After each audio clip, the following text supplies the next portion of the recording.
Olá, muito bom dia. Muito obrigado mais uma vez pela sua companhia. Está começando mais um programa Agronegócio e eu desejo a você um dia com muita saúde e muita paz. E no programa de hoje você vai acompanhar como anda o PIB do agronegócio. Vamos comentar da medida provisória que o governo federal quer emplacar sobre o setor agro.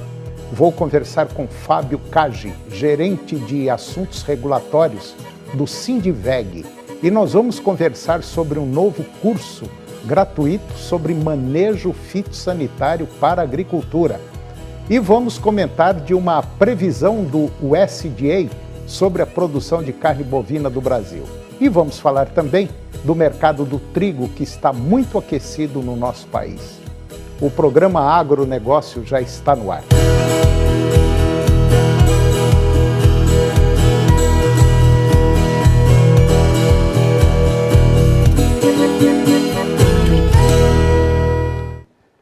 Eu começo o programa de hoje falando da famigerada medida provisória 1227/2024, que o governo federal quer implantar a qualquer custo. A Associação Brasileira das Indústrias de Óleos Vegetais, a ABIOV, ela se manifestou, assim como outras instituições, a respeito dessa nova medida provisória, a MP 1227, que impacta a compensação e ressarcimento de crédito de PIS/COFINS e não permite a compensação cruzada. Para a ABIOV, a medida é um desrespeito para com uma das maiores indústrias do país, que representa 6% do PIB e 2,3% dos empregos do nosso país. A ABIOV disse que causa perplexidade a proposição ser colocada em forma de medida provisória, com imediata vigência, que parece trazer ainda mais gravidade para os impactos negativos provocados pelas mudanças da medida. A ABIOV ressalta que o acúmulo de créditos de PIS e COFINS desincentiva investimentos na industrialização das oleaginosas. Esses processos chegam 40% mais valor do que a produção de matéria-prima, ou seja, se menores investimentos em industrialização ocorrerem, menor será o valor agregado da soja brasileira. A medida provisória, assim, tem o condão de destruir valor na cadeia da soja. Na prática, o que ocorre é um aumento da carga tributária sobre as exportações em geral e o agronegócio em particular. Ainda que por vias indiretas, isso não deixa de lembrar as famigeradas retenções argentinas e com claras desvantagens a nosso desfavor. Num primeiro momento, a medida paralisou o mercado da soja, com as tradings suspendendo as compras enquanto avaliam os efeitos da medida provisória. O Ministério da Fazenda estima que a nova medida provisória possa gerar aí uma arrecadação de 29,3 bilhões de reais.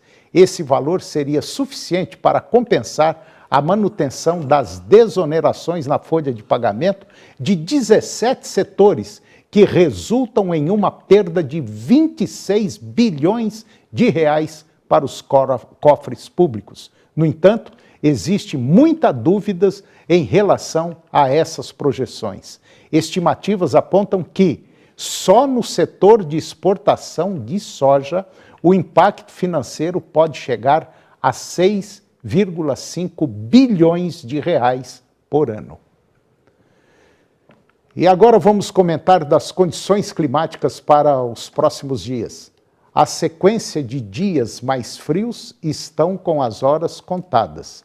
Estabelecimento de uma região de alta pressão no cone sul do continente pode se configurar como bloqueio atmosférico, deve favorecer o aquecimento anormal na região. Além disso, deve impedir o avanço das chuvas no Brasil. A elevação nas temperaturas foi observada desde o último dia 5 de junho. sobretudo em áreas da Bolívia, Paraguai e Mato Grosso do Sul, avançando para áreas do oeste, no Rio Grande do Sul, oeste de Santa Catarina e também do Paraná. Além dessas áreas, boa parte de São Paulo, Minas Gerais e Goiás também devem registrar temperaturas mais altas que a média para o período. E essa condição de temperaturas muito acima da média histórica devem persistir até a segunda semana de junho, com possibilidade de uma mudança no tempo apenas a partir do próximo dia 14, quando uma frente fria pode avançar, provocando algumas chuvas pontuais no sul do Brasil, amenizando a condição de calor. Contudo, mesmo com o avanço dessa frente fria, as projeções seguem indicando uma condição de temperaturas ainda mais elevadas até o final da previsão, dia 20 de junho. E agora vamos falar um pouquinho do PIB do agronegócio. O Produto Interno Bruto do Brasil cresceu 0,8% no primeiro trimestre deste ano, em comparação com o último trimestre de 2023, de acordo com dados que foram divulgados pelo Instituto Brasileiro de Geografia e Estatística, o IBGE. Um dos grandes destaques foi o setor agropecuário, que registrou aumento de 11,3% no período. O crescimento robusto da agropecuária ajudou a impulsionar o desempenho econômico geral do país. O setor superou outros segmentos da economia. No mesmo período, os serviços cresceram 1,4%, enquanto a indústria permaneceu estável, com uma leve queda de 0,1%.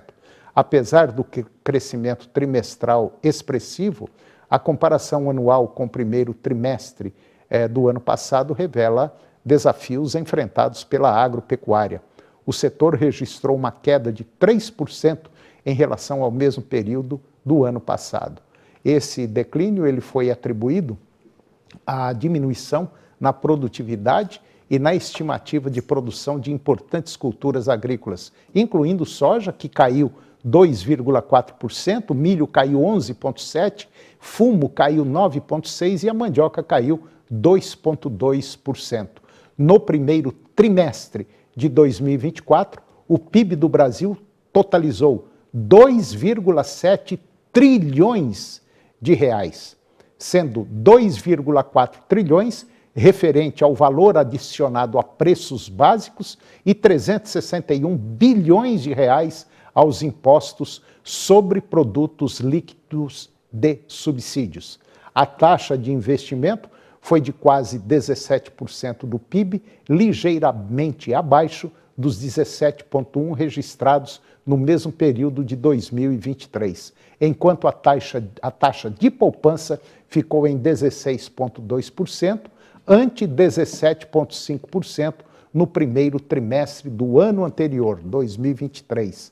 Ao considerar os 4 trimestres que foram encerrados em março deste ano, o PIB acumulado apresentou um crescimento de 2,5% em relação aos 4 trimestres imediatamente anteriores.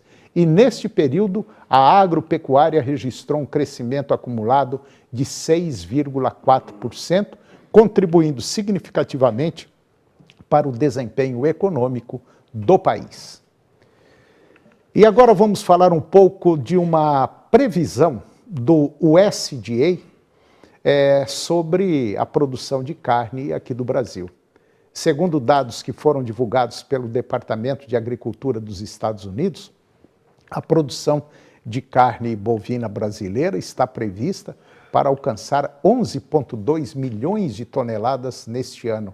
Pelo menos é a informação também do Instituto Mato Grossense de Economia Agropecuária, o IMEA, e este volume representa um aumento de 2,37% em relação ao ano anterior, quando a produção foi de 10,9 milhões de toneladas. A projeção, ela considera o elevado volume de animais abatidos no Brasil e uma demanda sólida pela proteína vermelha, tanto no mercado interno quanto no externo. Estima-se que o Brasil deverá exportar 2,9 milhões de toneladas de carne bovina, um aumento de 1,1% em comparação com o ano anterior, que representaria aproximadamente 26% de toda a produção brasileira deste ano. Além disso, a redução esperada no volume de carne produzida pelos Estados Unidos, que deve diminuir aí por volta de 1,8%, em comparação com 2023, pode abrir espaços para o Brasil, para que aumente a sua presença no mercado internacional. No entanto, a expectativa de um aumento no volume exportado de carne lá da Austrália, que está previsto aí em 9,1% no mesmo período e pode representar aí uma competição direta para o Brasil. Em relação ao consumo doméstico brasileiro, o USDA estima um aumento de 2,7% em comparação com o ano anterior, com um volume total de 8,3 milhões de toneladas. E agora vamos ver como está o mercado do trigo. Os preços do trigo no mercado de lotes aqui do Brasil atingiram os maiores patamares desde meados de 2023, segundo o mais recente levantamento do CPEA, que é o Centro de Estudos Avançados em Economia Aplicada. A análise, que considera as principais regiões produtoras do país, aponta um aumento significativo nos valores reais do cereal, ajustados pelo IGPDI. Os pesquisadores do CPEA explicam que, sazonalmente, os preços do trigo tendem a se manter firmes no segundo trimestre de cada ano, impulsionados pelos estoques domésticos reduzidos. Este ano, além dessa característica sazonal, os preços estão sendo, vamos dizer assim, afetados pela conjuntura internacional. Os estoques mundiais da safra 24-25 devem cair pelo terceiro ano consecutivo, agravando a pressão sobre os preços. Um outro fator relevante destacado pelo CPEA é a dificuldade de que os compradores enfrentam para encontrar trigo de alta qualidade no mercado interno. Esta escassez é reflexo direto da queda na produção registrada em 2023. E para contornar essa situação, as importações de trigo continuam em níveis elevados, garantindo o abastecimento necessário para atender à demanda interna. Os dados do CPEA indicam que, apesar das adversidades, o mercado de trigo no Brasil segue resiliente. A combinação de estoques mundiais em declínio e desafios de produção interna reforça a importância de estratégias eficazes para importação e também de gestão de estoques. Os próximos meses serão decisivos para avaliar o impacto total dessas dinâmicas no mercado brasileiro. E depois do intervalo, nós vamos comentar do mercado do boi gordo e eu vou conversar com Fábio Cage. Ele é gerente de assuntos regulatórios do Sindiveg e nós vamos falar sobre um novo curso de manejo fitossanitário para a agricultura. Nós voltamos já, é um minuto só.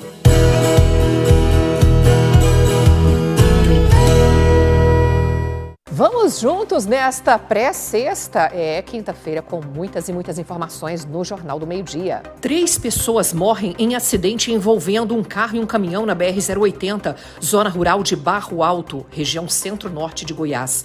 E ainda, jovem de 19 anos é preso investigado por estuprar 2 menores de 13 anos de idade. Do meio-dia 15 até 15 para as 2, eu, Luciana Finhold e toda a nossa equipe contamos com a sua audiência. Canal TV Agro. Apoio Planalto Máquinas Agrícolas Revendedor Valtra. Goiânia, Jussara, Itumbiara e Porangatu.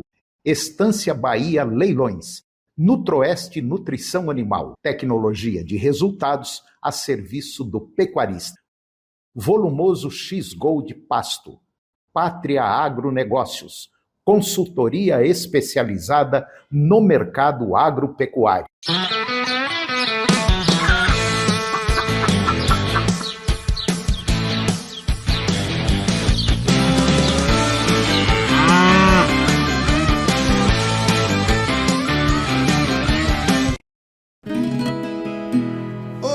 sou seu fã. Eu falo igualzinho você, sou. É mesmo? E cantar, você canta? Eu também canto igualzinho a você. Até churrasco eu faço igual a você. Assina aqui pra mim. Opa, Gilberto. Você não acha que linguiça é tudo igual? Nome também, né? Linguiça tradicional Super Frango. Há 10 anos não tem igual. Frango é Super Frango. Sempre falavam pra mamãe que política não era coisa pra mulher. Também imagine, quando ela nasceu, a gente nem podia votar. Meu primeiro voto foi aos 16 anos. Mas até hoje eu nunca vi nenhuma vereadora mulher na minha cidade. Eu quero me ver na política, sem ataques, sem violência de gênero. As próximas gerações merecem um Brasil com mais mulheres na política. Juntas podemos mudar a história. Justiça Eleitoral, a justiça da democracia. Prepare-se! Alexandre Pires e companhia desembarcam em Goiânia com a turnê de despedida do Só Pra Contrariar. E a Rádio dos Grandes Shows leva você, sábado, 22 de junho, no estacionamento do Shopping Passeio das Águas. Só Pra Contrariar acústico. Concorra a convites pelo WhatsApp 985989950 ou no post oficial pelo Instagram, @Rádio 995FM. Só Pra Contrariar acústico. Com promoção da 99,5 FM.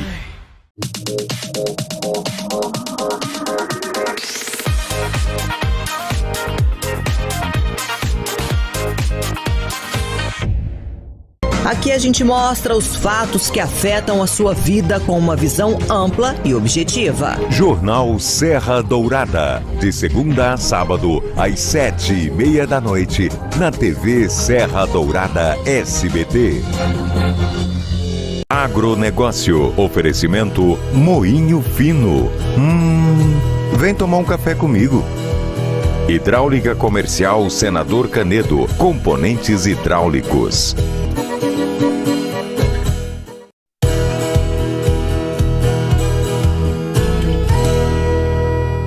Nós estamos de volta e agora vamos falar do mercado do boi gordo, que está com tendência de queda desde o início do ano.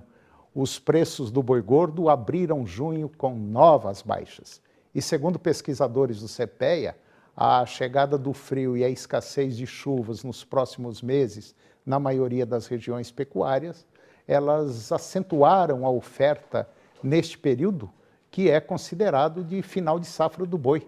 Depois de cair 3,6% no acumulado de maio, o indicador do boi gordo CPEA B3 recuou mais 2% já na abertura deste mês de junho.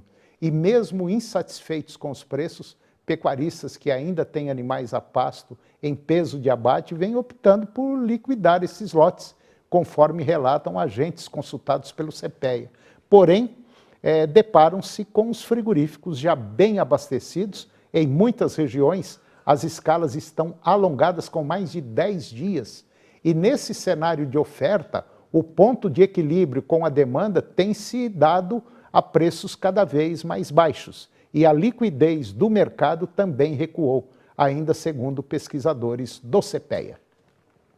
E agora eu vou conversar com Fábio Cagi. O Fábio, ele é gerente de assuntos regulatórios do Sindiveg, e nós vamos conversar sobre um novo curso que é gratuito sobre manejo fitossanitário para a agricultura. Fábio Cagi, muito bom dia, muito obrigado pela sua presença. É um prazer tê-lo aqui no nosso programa para falar de um tema importante. Tudo bem, Fábio? Bom dia, Antônio. Como vai? Tudo bem? Tudo bom. É um prazer estar falando contigo e com todos os espectadores do programa. Fábio, já é rotina, vamos dizer assim, o Sindiveg oferecer uma série de cursos, né? E dentre eles, um curso agora gratuito sobre manejo fitossanitário para a agricultura. Me fala um pouquinho sobre ele. Bom, o Sindiveg representa as indústrias, é a representação sindical das indústrias de fabricantes de defensivos agrícolas. E para a gente é super importante que a utilização dos produtos se dê de uma forma correta. Então, a gente já vem desenvolvendo alguma série de cursos que a gente aloja dentro de uma plataforma, são cursos online, gratuitos, revisados por especialistas. E o último curso que a gente desenvolveu e que a gente está lançando agora, com exclusividade aqui no programa, por sinal, é sobre o manejo fitossanitário. A gente quer, esse curso aborda sobre como tratar bem todos os cuidados que o agricultor tem que ter antes do plantio da cultura, depois do plantio da cultura e durante o desenvolvimento da cultura, para realizar um manejo fitossanitário adequado. Agora, Fábio, para quem está interessado, o que ele tem que fazer? Ele tem que entrar no nosso site, o www.sindveg.org.br, e a partir de lá acessar a nossa página dos cursos. Tá? E ali, acessando a página dos cursos, é meramente fazer um cadastro e o curso já está disponível na aba de uso correto e seguro. Tá, e esse curso é de quanto tempo? São 3 vídeos curtos, de algo ao redor de 5 minutos, o que totaliza aí 15 minutos, mas tem testes de fixação durante o processo, né? E também o usuário que assistiu o vídeo pode nos mandar e-mails com dúvidas, com perguntas. Então, ele não se limita meramente aos 15 minutos de curso. Ah, entendi. Bom, de maneira geral, vamos dizer assim, até para baixar um pouco o custo de produção das lavouras, talvez uma boa parte dos produtores aí faz assim um pouco de vista grossa em relação, às vezes, até a aplicação, e isso é prejudicial, porque, de maneira geral, adquire-se mais resistência aos produtos utilizados, os insetos, as próprias doenças, pragas e tal, e isso vem prejudicar o setor, né, Fábio? Olha, no manejo fitossanitário tem 2 situações. Tem o excesso de controle e tem a falta de controle. Sim. E as duas são prejudiciais. Né? Se o produtor aplica produtos demais em maior dose do que o necessário ou em frequência maior do que a necessária, a consequência mais natural é a resistência das pragas. Então, inicialmente, ele tem um bom controle, mas cada vez ele precisa de um pouquinho mais de produto para controlar adequadamente. Cada vez a conta vai ficando mais cara. Né? O outro lado da história também é verdadeiro. Se você aplica subdoses de produtos, doses baixas, pode ser que até naquele momento inicial você tenha um controle adequado, mas você tem um nível de controle menor, o que significa que mais insetos ou mais plantas daninhas sobram para a próxima geração. Então, o próximo controle vai ser de uma infestação maior. Então, na prática, o controle adequado é aquele dentro do nível, aquele que está próximo de chegar ao nível de dano econômico, né? E isso é calculado através de todas as variáveis do processo. De maneira geral, como é que está, vamos dizer assim, de maneira geral, em nível nacional, como é que está a situação hoje do produtor em relação a essas aplicações, ao uso de produtos químicos, aos cuidados, ao manejo que ele tem com a lavoura? Está assim, poderíamos dar uma nota de 5 a 7, de 7 a 10? Como é que está essa situação do produtor hoje em nível nacional? Eu vou dizer que o produtor do Brasil não é um produtor, né? A gente tem diferentes escalas de produtor. A indústria costuma dividir, não em grande, médio ou pequeno, como algumas vezes se faz, né? A indústria divide entre alto grau tecnológico, baixo grau tecnológico e médio grau tecnológico. Então a gente tem pessoas, empresas que fazem um controle fitossanitário fantástico, né? E, ao mesmo tempo, existe o agricultor ao qual ele não teve acesso a tecnologias, ele não teve acesso a grandes informações, né? Então, tem de tudo, mas, na média, se a gente for pensar principalmente na grande produção do Brasil de grãos e de frutas, essa é realizada de uma forma bastante adequada e sempre, obviamente, otimizando os custos, né? Mas sempre, em qualquer situação, existe espaço para melhoria, né? Então, a gente sempre prega que o 0 a 10, nesse seu exemplo do 0 a 10, fica difícil de a gente sempre dar um 10, porque que 10 não dá para melhorar, mas que o controle é, em sua maioria, feito de uma forma adequada. O produtor, se ele tiver uma dúvida, independente do grau que ele esteja, ele pode entrar em contato com vocês aí do Sindiveg? Vocês têm condição de orientá-los? A gente está sempre à disposição, tem os nossos canais oficiais no site, né? E também os nossos representantes locais das indústrias vão até, às vezes em algumas situações, tem até mais informações melhores do que a gente aqui dentro do escritório São Paulo pode ter, né? Quase todas as indústrias têm representantes técnicos de venda nas regiões, e seja diretamente ou através da distribuição, dos canais de distribuição, eles podem ter acesso a informações adequadas, porque a gente está sempre em contato com a pesquisa, está sempre buscando a informação que mais se adeque ao controle adequado, porque não é do nosso interesse que um produto seja mal utilizado. Fábio, em relação, por exemplo, a produtos biológicos, esses produtos biológicos estão tomando um corpo muito grande e cada safra que passa, eles estão, vamos dizer, aumentando em relação ao uso em propriedades rurais. É um caminho sem volta? É um caminho sem volta na sua utilização. A única coisa que a gente toma o cuidado é de não criar dicotomias, é não falar assim, olha, o controle biológico é melhor do que o químico. Existe espaço e a situação técnica em que o controle biológico se adequa melhor, e existem as situações técnicas em que o controle químico vai ser o mais adequado, né? E isso, assim, a gente incentiva, e todas as indústrias têm em seu portfólio de pesquisa, pelo menos, o desenvolvimento de novas soluções biológicas. Agora, não dá para criar dissonâncias, porque, no final das contas, a gente não precisa do ou, a gente precisa do e. São soluções integradas que a gente precisa utilizar. É justamente por isso que eu te fiz essa pergunta e achei muito interessante a sua resposta. Nós precisamos dos dois produtos. Cada caso é um caso, cada situação é uma situação diferente. Ora precisa de um, ora precisa do outro, e os dois são fundamentais para o desenvolvimento e o andamento da agricultura brasileira. Eu acho que é por aí o caminho, né? Sim, com toda certeza. E não só as ferramentas, não é só importante pensar na solução química, sim, ou na solução biológica. É importante pensar no planejamento da safra, do manejo. É importante adotar as medidas de controle cultural.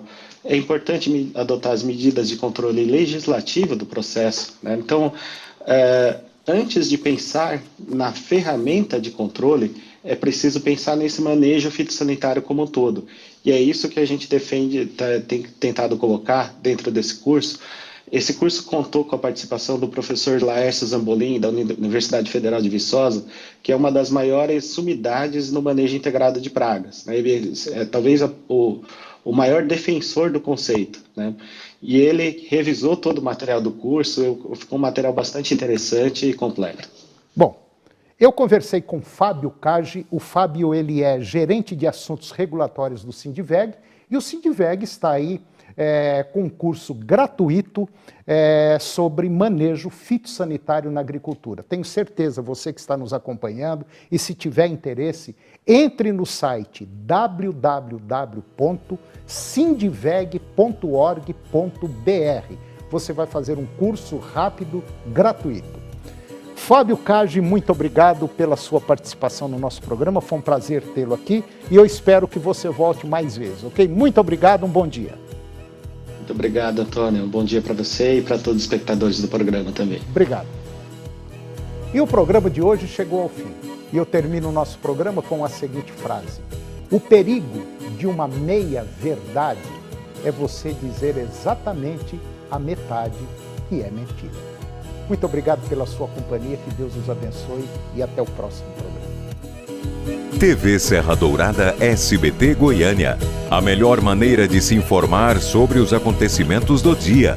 Hoje, às 7h20 da noite, no Jornal Serra Dourada. A seguir, Primeiro Impacto Continuação.